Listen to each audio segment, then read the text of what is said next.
Let me get your opinion on a hot topic lately, which is our old friend Bitcoin. You know, it's just pushed through $1,000 a coin now. It seems to be continually on the rise. You know, you have a lot of knowledge when it comes to technology, you know, cryptography, that kind of thing. What are your general thoughts on Bitcoin? Is it here to stay? Is the value going up? Is it going to be a factor in the next few years?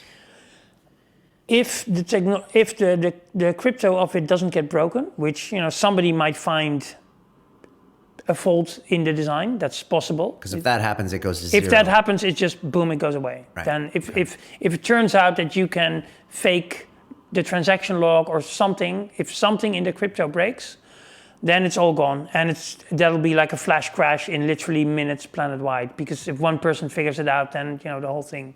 I don't think people have a concept of buying something and have it completely be worthless. You know, I don't think people... It's not unlike paper money. Paper money is in itself worthless as well. It's just a collective faith that we have in it. Yeah. And we've now scaled it up so big, you know, multinational, that people literally don't think about it anymore. But again, you know, I get a little piece of paper, it says 50 euros, you know, it's printed by the European Central Bank. There's nothing there. It's literally just a piece of paper. It's a very beautiful piece of paper, and a lot of printing technology went into it. Yeah. But it's nothing there. It's not redeemable for gold or anything like that. It's just a promise to pay. It's just a promise that I can give this to somebody, and then that person will give me goods or services, and then he will give it to somebody else, and you know, rinse and repeat. As long as everybody believes it, it works fine. And if there turns out that, you know, we're printing too much of these things, then at some point people are going to say, well, I'd like to have something else, please. You know, I prefer a little lump of gold instead of your 4,000 euros, which are basically just toilet paper. So that can happen with Bitcoin, but a lot of people are now, of course, looking into it. Nobody's found a fault yet. So it appears to be a very, very solid design made up by one or more very, very capable people. I mean, really top-notch programming. Yeah, you're impressed with the tech? From as far as I can understand it, and I'm not a mathematician, but I can look a little bit at some of the stuff. And yes, it is impressive. It's very well thought through. Particularly the fact where there is no centralized point of failure anywhere. So this is the central design feature, that there's nothing in between you and the person that you're doing a transaction with. There's just a lot of people doing transactions. It's 100% peer-to-peer, decentralized system. And even if 80% of the users go away, then the 20% can still continue to function, or much lower percentages even. So I think it's a very impressive design. If it continues to function and a larger chunk of the world economy moves to bitcoins away from dollars and euros and things that personally I wouldn't trust my long-term future on either.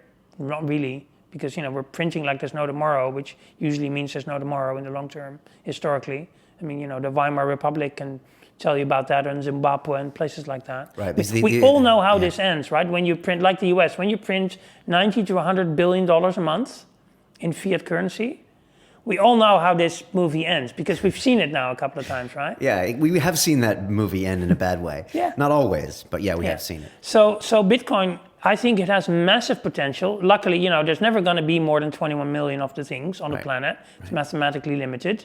But you can cut them up into thousands and 10,000. So you can still then do tiny transactions with a fraction of a Bitcoin. Right. So the number actually doesn't matter. No, I had that realization arbitrary. a week ago. I mean, I have a mechanical engineering degree from MIT, and I just realized last week that the number doesn't matter, because it's 21 million total coins. Something. Yeah. And then, or that could be 210 million tenth of the coins, or it could be 2 billion 100. So it doesn't even matter. No. Right? No, it doesn't matter very much. As long as you can do the transactions and you can break it down to small enough chunks to do transactions, then you're fine. There's lots of reasons for many people in the world to not trust any of these centralized institutions, whether it's a government or a transnational, you know, ECB type institution or a bank. It turns out that all of them are incompetent and or corrupt to the core. You know, your mileage may vary from institution to institution, but none of them seem to really have a good grasp of what the nature of this crisis is, what caused it, can we even fix it at all, what's still possible in terms of numbers. So political systems, they keep making empty promises. Oh no, the crisis is going to end, and then you look at the numbers, there's nothing going on. All the pension promises that are being made all over the world are completely mathematically impossible in terms of required economic growth, which there are no resources to do that on this planet. So probably never going to happen.